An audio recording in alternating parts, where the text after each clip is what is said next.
I ain't gonna hurt nobody. You got anything on you? No, I ain't got nothing, man. Phone, that's it. Why did you start doing that? And she drops. And next thing you know, she just starts to bleed. You're under arrest. Perhaps the most dangerous criminals out there are the ones who remorselessly take another human's life. But what happens when cops serve justice to those inhumane suspects? Here are the times when evil killers realize they've been caught. Turn around! Turn around! Chill, I ain't doing that. Turn around! This woman may pretend to be the victim, but she's actually involved in a murder case along with another suspect. She and her accomplice chose a Walmart of all places where people as dangerous as them could be roaming around. But where is the other suspect? Does he get caught as well, or does he manage to flee? It all went down in a Walmart store on August 13th, 2023 in Steelyard Commons Complex in Cleveland, Ohio. Locals called officers in a fit of worry, reporting 2 alleged murder suspects roaming the property. When officers arrived on the scene, they met with one of the suspects, but were not prepared for the roller coaster she'd take them through. Where's she? What is she? The door to block the watch there.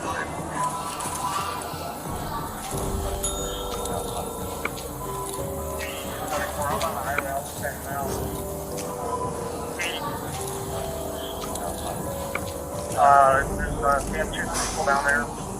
We're just trying to get cars in the exit. Just be easier for me.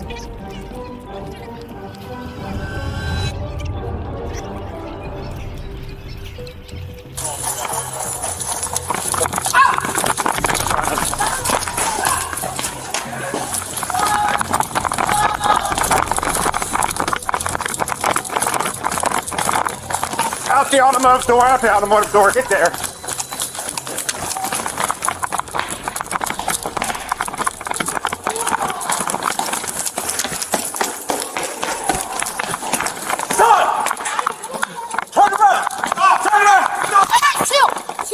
Turn around! Can I get my card and my phone, please?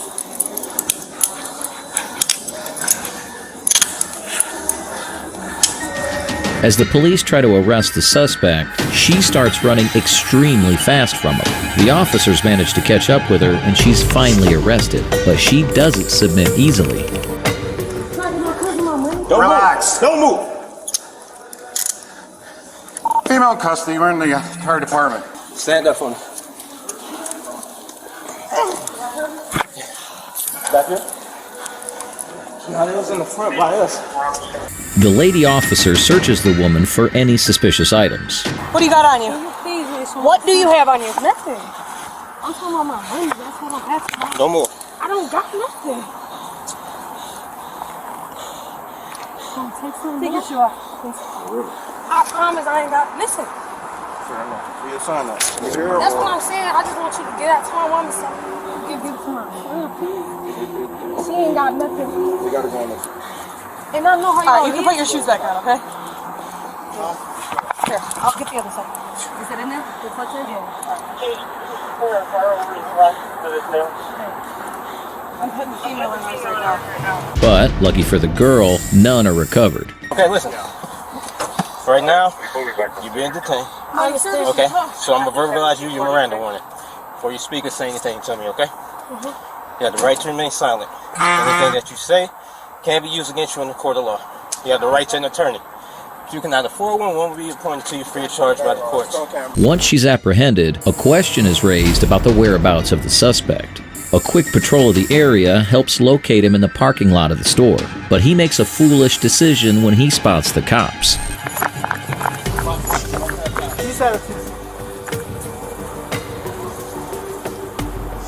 Cover that door! Cover that door! This door?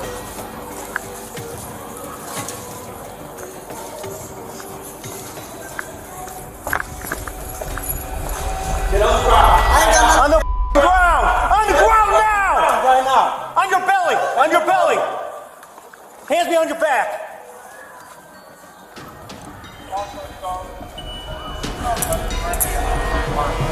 A Upon seeing the officers approaching, the second suspect also starts running away. This proves to be a very dumb move on his end, as all the officers spread out to catch the alleged murderer.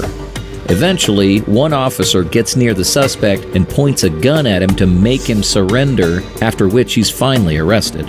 What's comical is the nerve he has to question the arrest, despite having been the one who ran from officers in the first place. Regardless, playing the ignorance card does neither of them any favors, as both of the suspects were charged with menacing by stalking, whereas the female is additionally charged with murder. The identity of the victim was kept hidden by the police department. Our next case takes us to Florida, where on June 8, 2023, officers spotted a car that had been captured on surveillance footage a week prior, with the suspect being involved in a brutal stabbing. The victim, an 18-year-old male, was found near a hotel in critical condition, unable to communicate with officers. During a traffic stop, the officers confirmed that the driver matched the description of a possible suspect in the attack. Realizing the importance of the vehicle as evidence, they decided to conduct a traffic stop on it. Wait for Derry Drive.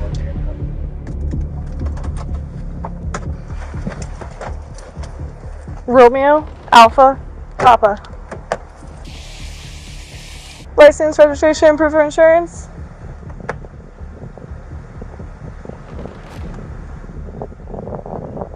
Deputy Cable.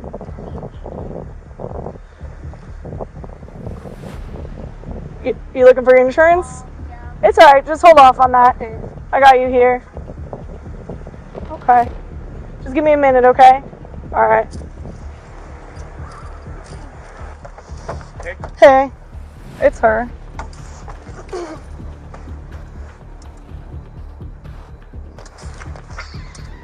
Built in on this one, right? Yeah, for the most One part. of the guys getting here will get her out and talk to her. At the very least, we're going to take the car, but Okay. see what she has to say. She looks like the one from the video. There's 2 cars registered to her. We think it's her and Dad.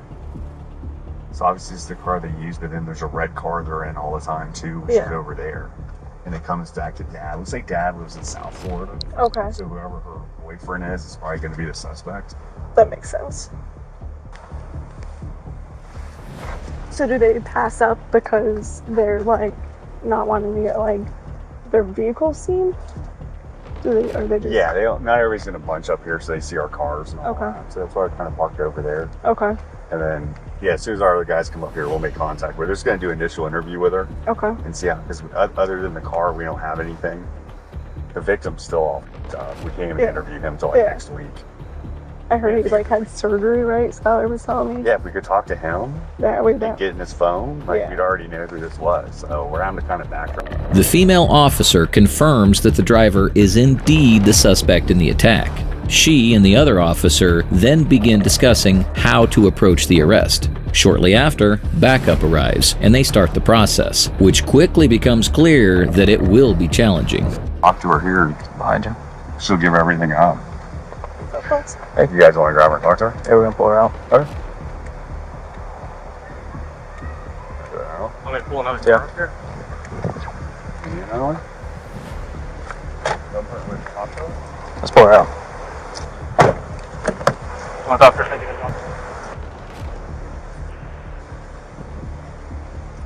You want me to come here?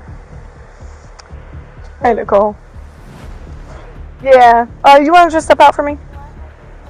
We'll explain everything to you. Come step out for me.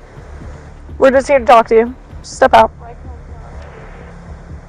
So it's kind of like how I like doing my traffic stops. I like pulling people out. Alright. Just head back to the front of my car. I have work tomorrow. I'm a What do you do? registered behavior technician. I work with kids with autism. Behavior, like an ABA? Yes. Yeah. Okay. Well, it's not too late, so let them do their thing. Okay. What kind of disability? I know ABA is, it's just specific to autism then? Because don't you guys I work? with some kids who have like schizophrenia, Okay. bipolar.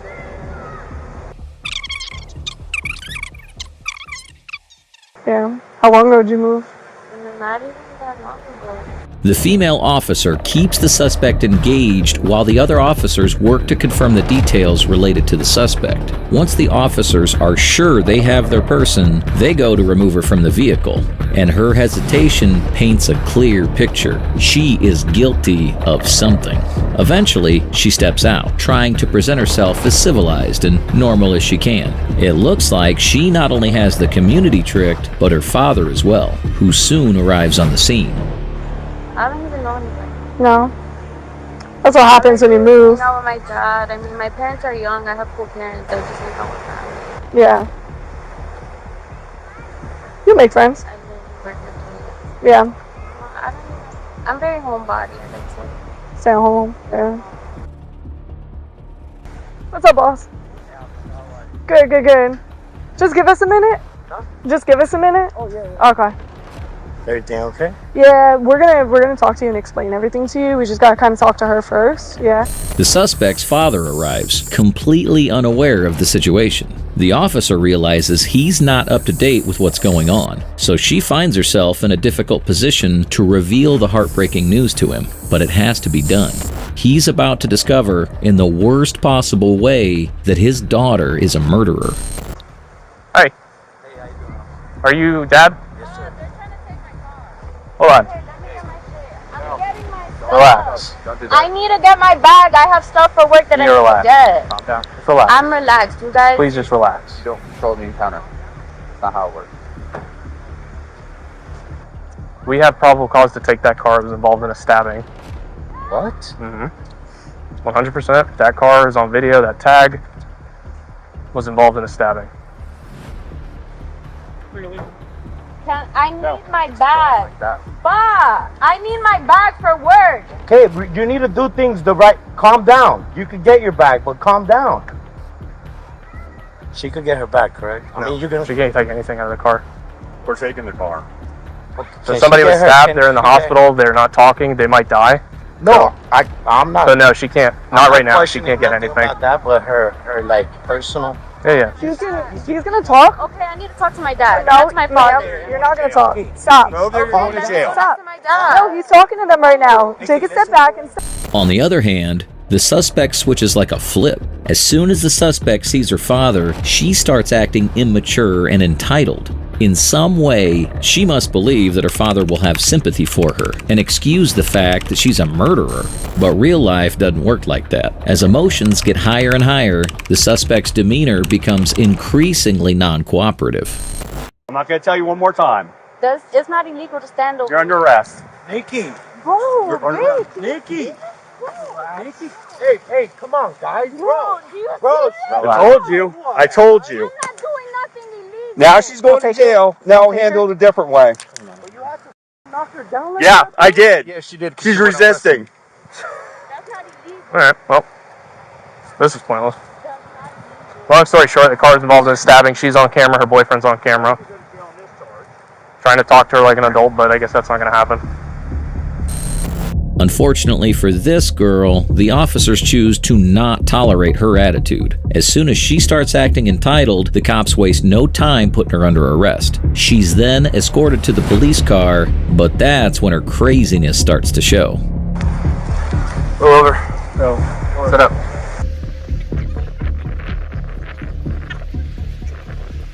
Do you have anything on you I need to know about? Since we both work in the area, you know, nights we go over there. Nights we go over there, nights we come here. Yeah. You know? But I don't know. You know how we get in touch with her boyfriend? You don't know anything about him? Nickname? Bam. Shit, I wish I did. Yeah. Unfortunately, our kids do some stupid shit. Yeah. Who she was with that night or that day, he almost died. You know, the guy that got stabbed, he's still in the hospital. This country don't give a fuck about people your color. Do you have anything on you I need to know about? Bitch, I don't got shit. We were trying to do it peacefully and talk to her, Which I appreciate, because you could have just took it from the beginning. And she would have been leaving. 100% shouldn't believe. The fact that her father is entirely unfazed by her screaming shows this behavior is quite common from her end. What's even more upsetting is that the father has no idea about her boyfriend, her whereabouts, the stabbing incident, or anything else. It's a classic case of parenting gone wrong.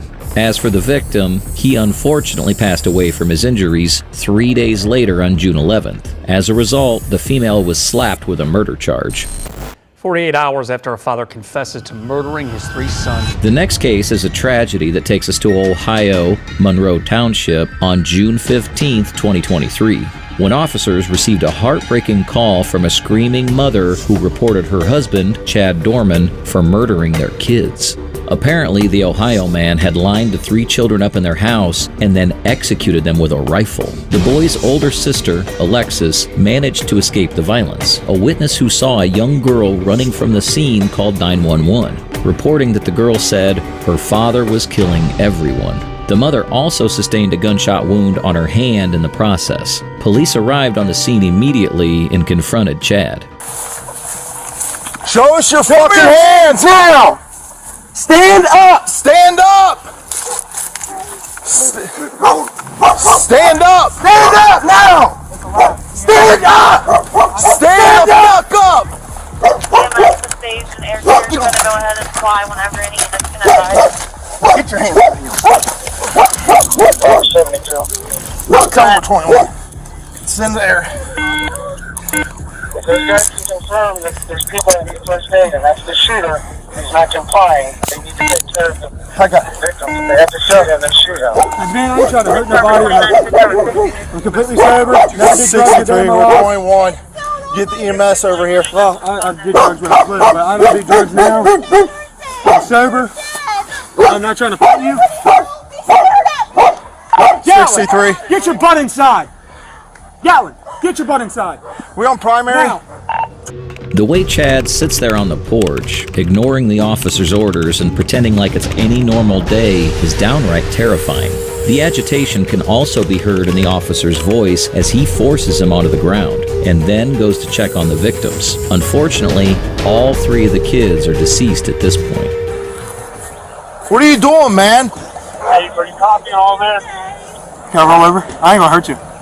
I ain't gonna hurt nobody. You got anything on you? No, I ain't got nothing, man. Phone, that's it. I ain't mad. I ain't nothing. Just make sure that dog don't come out. I don't think he'll bite you. Just don't reach for him and try to grab him and pet him. All right. He won't bite you. What's going on, man? Nothing. Can I stand up? It's kind of uncomfortable. I'm gonna get you here in a I ain't second. running away. You can do whatever you want with me.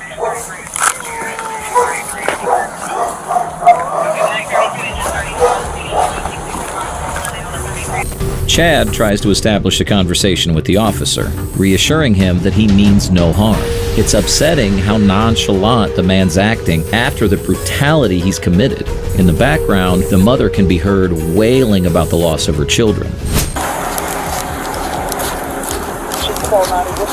Can you get the wallet out of my back pocket? Shut up, dude. You had the right to remain silent, you fucking user. As the officer leads the suspect back to the police car, it becomes apparent how much anger the cop is keeping bottled inside of him, and rightfully so. As of now, the motive behind the murders is unclear. The boy's aunt has started a GoFundMe to help her sister with funeral expenses. The mother of the 3 boys was found outside the home with a gunshot wound to her hand, which was not life-threatening.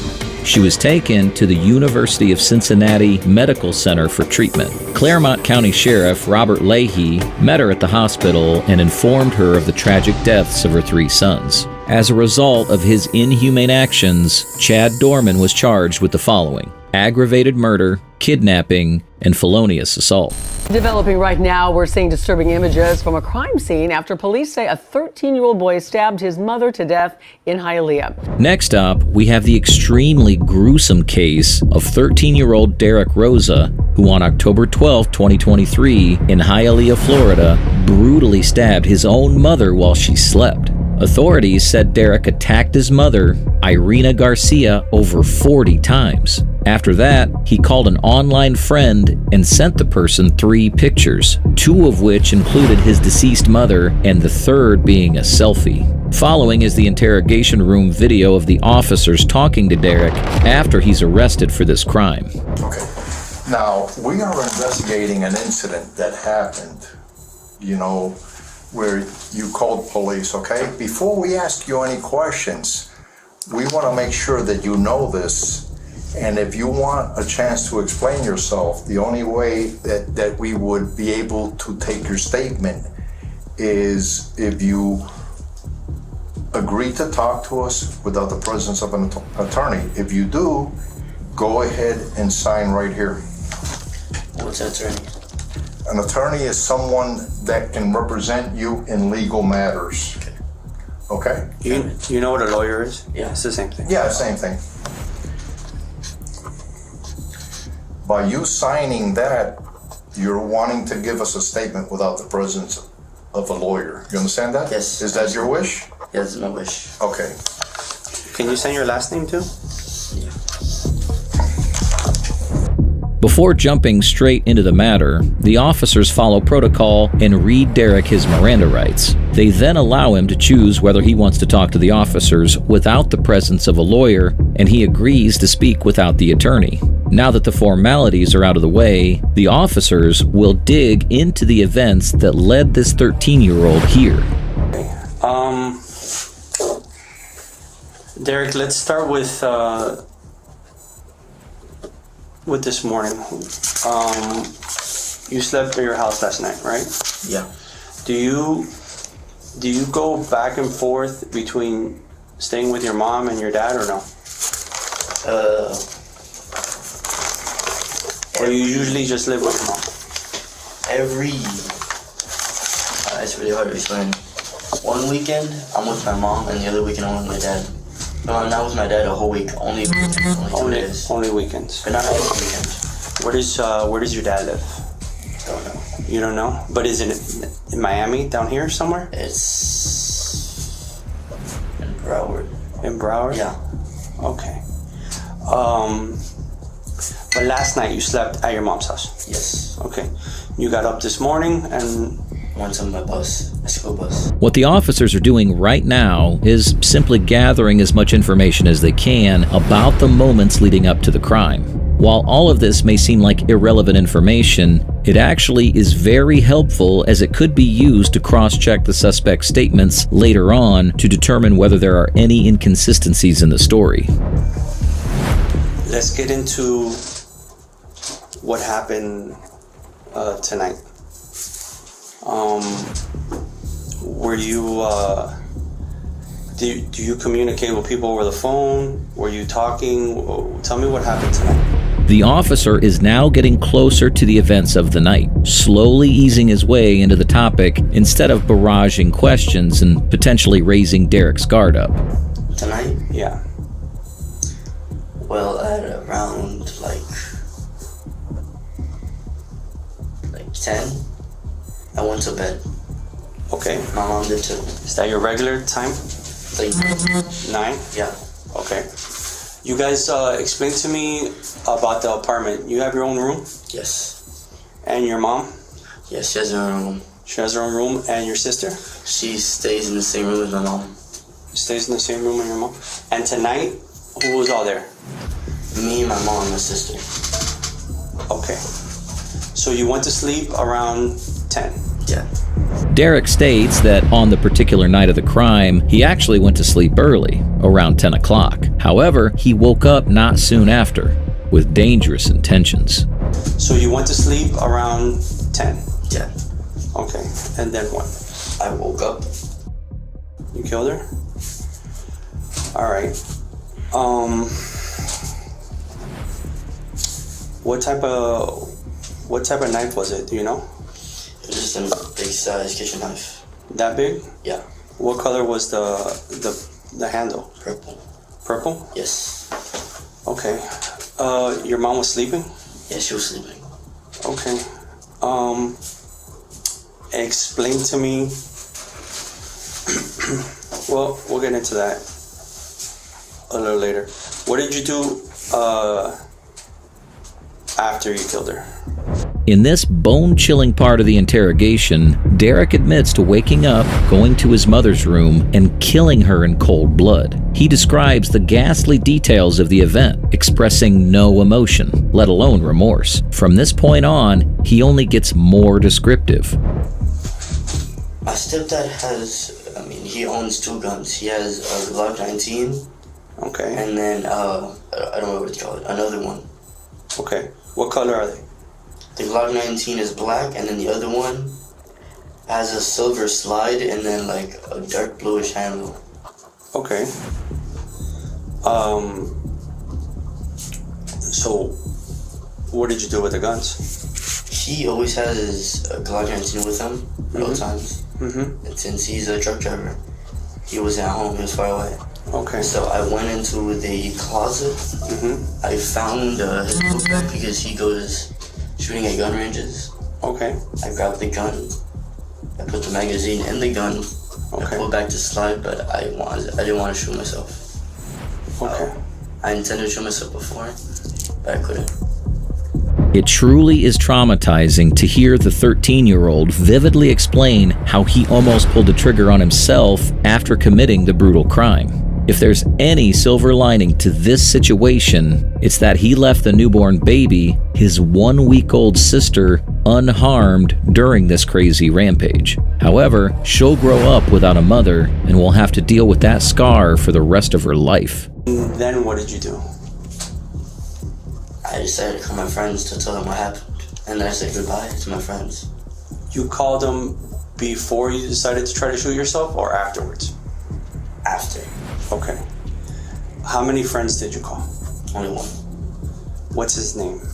I don't know his real name. He's an online friend. He's an online friend? Yeah. When you say online friend, what do you mean, from video games? Yes, from video games. I know him real well. Okay. How long have you known him? Since like I was 10. 3 years. 3 years? Have you ever met him? No, I've seen his face. You seen his face? Yeah. So how did you communicate with him? My cell phone. Through your cell phone, so you have his number? Yes. And you don't have him stored under a certain name, or you have him stored under a gamer tag? I made up a name for him. You made up? Derek then explains how he texted his online friend straight away, an individual who he doesn't even know personally. Sometimes it's easier to reach out to people who are not connected with the situation at all than confess to a close loved one. What did he tell you? He said he couldn't believe it. Even his friend was taken aback by Derek's horrifying confession. At that moment, the friend must have wondered how unreliable and unknown online friends can really be. Does Sweden live down here in Florida? He lives real far. Real far? Yeah. In America, though. In America? Yeah. Okay, so then you hung up the phone? I said goodbye. Okay, and then what did you do? I was going to shoot myself, but I decided I didn't want to do that, and I called 911. Okay, and what did you tell 911? Okay. And they kept you on the phone? Yes, until the cops came. Until the cops came. Do you remember what else you told the 911 operator? My address, my name, what I was wearing. Okay. And my age, and my date of birth. Were you wearing the same clothes you're wearing now? Yeah. There's some red stains there. Is that blood? I think it is. Okay. I have a little bit of blood on my hands. And your hands too? Yes. Derek then nonchalantly explains how he still has evidence of his crimes on his hands and his shirt. And then she woke up? Yes. Did you say anything else to her, or did she say anything to you, or no? No, she just screamed. She just screamed? Yes.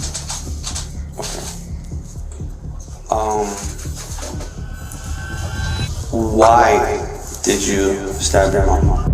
Unfortunately, the reason why Derek killed his mother remains unanswered as he requests a lawyer at the final moment. This promptly ends the interview, and the reason is not even discovered until this day. However, it's speculated the motive must have something to do with the entry of his stepfather into his mother's life and the subsequent birth of his stepsister. As a result of his vile actions, Derek is charged with murder. Our next story takes us to Cuesta, New Mexico, where on July 28, 2023, victim Amber was hanging out with her brother at a friend's house in Cuesta when she was shot and killed by 14-year-old Porfirio Brown. Porfirio had unsupervised access to the guns his father owned, and on that fateful day, Amber became his victim. We'll get with yours started. You said you do have a pulse? Out.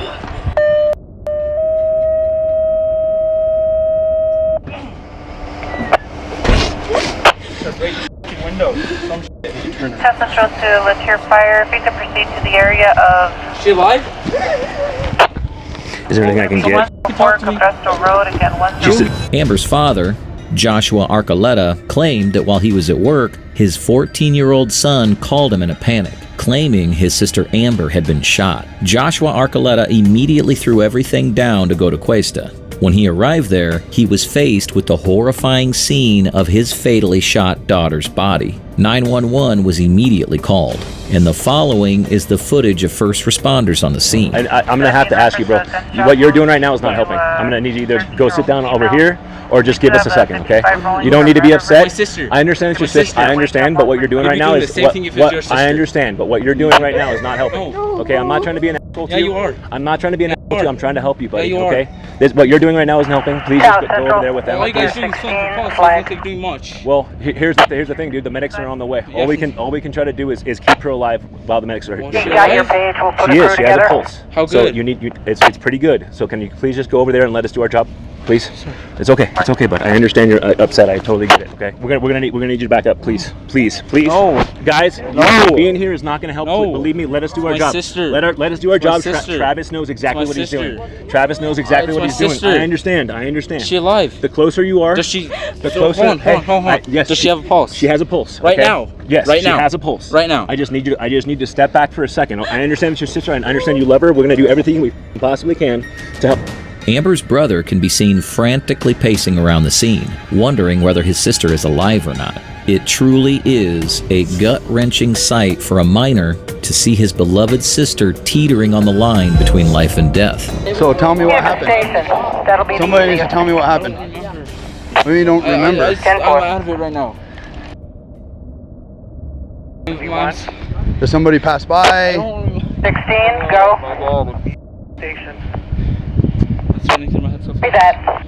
Okay, who else is here? Is it just you guys? Want to check the pulse? I just did. It was there. Where is she shot? That's what I'm trying to Maybe find. the front of the face. I don't know. The officers are currently not updated on what has transpired, so they're trying to figure that out. Walking while she got shot. Can you show me on the street where it was? Supposedly it's a drive-by that happened near the road. At that moment, Porfirio tells the officers that Amber was shot in a drive-by shooting, which is a complete lie. But the officers have no choice right now than to trust his word, and so they step onto the road to see if they can find any evidence of the crime. I'm looking for a casing too down there. I haven't seen anything yet. They said it happened down here on the street, and that's where I'm looking. Hey Siri. Okay Google. Call Chief. Sure, calling Chief.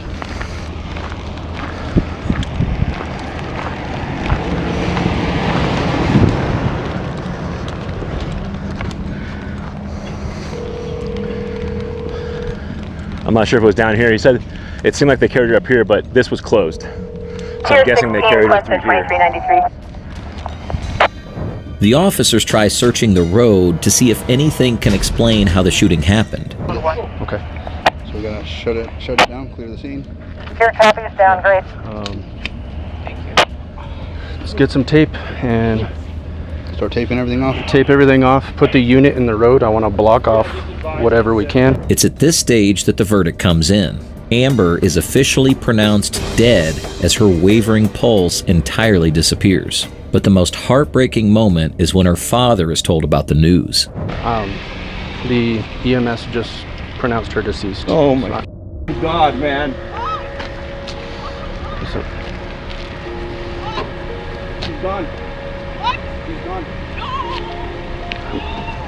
Can I please go see her? yes, sir.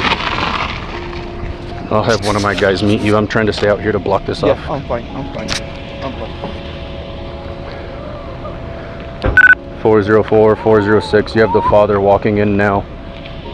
He's got carpenter knee pads on, a blue t-shirt, and a baseball cap. I'm sorry, sir. My condolences. I'm Honestly, I'm gonna do my damnedest to figure out what happened. I'm sorry. I don't know, but my son called me. Oh God, I don't know. I can't do it. It must be the worst news on the planet for a father to come rushing to see if their child is alive or not, only to find out that they've passed away. Even the officer seems emotional as he promises to figure out what happened. From this moment on, the real investigation starts as witnesses in the situation start explaining what they saw, and a horrifying reality becomes apparent. We were all chilling, having a good old time, and we just like went to his backyard and like we're done messing with his goats and shit. And we ended up going to the front, and we ended up going back into his house.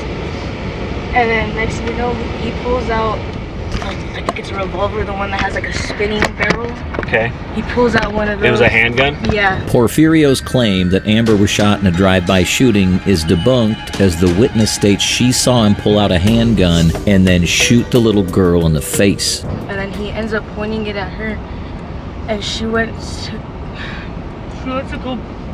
Give me 1 second, okay? Pulled out a 22. Was it a 22? What kind of revolver do you know? I don't know my guns. You just know that it was a revolver handgun, right? Yeah, I know it was one of those spin. The absolute sadness and terror can be heard in the witness's voice as she confesses to seeing Porfirio murder Amber. More details are then uncovered. At what point did somebody start cleaning up blood? I think I really didn't see him do it all that much, but May I say something? Is it okay if I speak to him? Tell him what he wanted you to help him do. He asked you to help him carry you to the roadside. That's very true. When I forgot about that, but when like he was like over there, when he said he was gonna kill himself, he kept asking me if like to get her to the road, to say like somebody drove by and shot her, like a drive-by. There was a story of a vehicle driving by. Oh, yeah, he made that story up whenever he shot her and took her outside. What did he tell you about that? He tried to make up the story that the drive-by happened like right next to that dumpster in front of.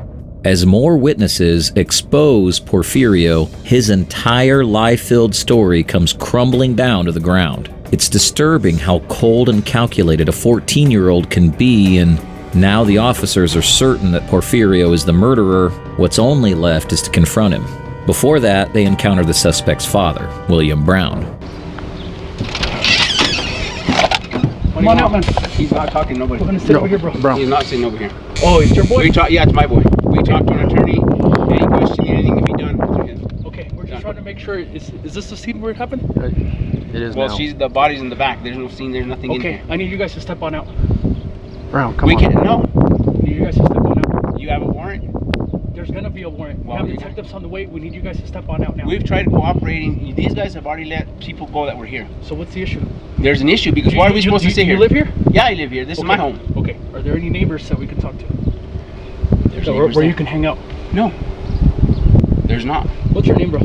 William Brown. William Brown. There's not any neighbors we can hang out. What are we supposed to do? Huh? What are we supposed to do? Well, step on out. No. We have detectives on the way. They're going to interview you. No, they're not. An attorney is going to be present. You can call your attorney to come on down. We'll talk to We're not talking. They said you guys can wait to schedule. You guys can call LMIS's office. Okay, that's fine. We'll have him come down if he wants to talk to us now. We're not going to be calling anybody. We're not going to be... We have an investigation to do, man. Well, we're not going to find out what's going on. With a father like that, it's no surprise that Porfirio has turned out to be the way he is. William Brown seems like an extremely hostile man, with little regard for what his son has done, even remorselessly commenting about how the body's in the back instead of acknowledging her as someone's daughter. To a unit. What unit? Well, did you bring the unit to the house? No, we're walking down to Main Street. For what? For what? That's what I'm asking. That's all I have to tell you. He's being detained this time. I think it's pretty obvious he's being detained. Well, but what? He didn't do nothing. Listen, he's being detained. I didn't say he's being arrested. He's being detained with us. That's it. That's it. That's going to be in the end of it, okay? He's not leaving the road. He's just going to sit in the... You guys can't bring him to the house, the unit to the house? No, because it's a crime scene. I can't let anyone in there. So that's the other thing. How long is this going to take? As long as it takes. I can't give you an answer because no, I know, but how long is this going to take? Because you know we don't have a place to go. 12 to 24 hours. I just gotta hold on to you, okay? We don't have another place to go. Is that better? I mean, you appreciate that there's a dead girl on your porch, right? Yeah. I don't have an option either. So you know where to go, but I don't have an option. No matter how much this father may support him, in the eyes of the law, Porfirio is a murderer, and he will be treated as such. If William Brown put the same amount of energy he's putting in defending his son into actually raising him properly, they wouldn't be in this situation today. I love you. Okay? They ain't got nothing on me. I ain't worried. Barb. They ain't got nothing on me. So I ain't do nothing. It's okay. Just keep your mouth quiet. We have a lawyer. It's gonna be okay, but you're gonna have to do something. I can't. Bro, my wrists are all getting cut into. Settle down. You have to settle down. You have to be calm right now, okay? My wrists are getting cut into. It's okay. Here. Barb, I know. You're arrested. I can't do anything about that. Porfirio still has an attitude after what took place, being disrespectful with his mother and saying the police have no evidence on him. All of this speaks volumes on him as a person, as well as his upbringing. About what all took place, and as far as the black SUV, it's not. That's not panning out. Okay, does that make sense? If you're saying I can't tell you because I was at work. Okay, and I get that. But another thing that you need to understand is there's a lot of guns in that house, right? Mm-hmm. And none of them are secured. Most of them are secured. I have a few that are out. You have a few that are out. Okay, with that right there, you have your hands, put your hands on your back. He's eventually taken into custody along with his father, who left his guns out unsupervised. After all of this, Porfirio is charged with murder. So what do you think of these moments where cops encounter deadly murders? Which case did you like the most? Let us know in the comments. For more videos like this, be sure to subscribe to our channel and don't forget to hit the like button.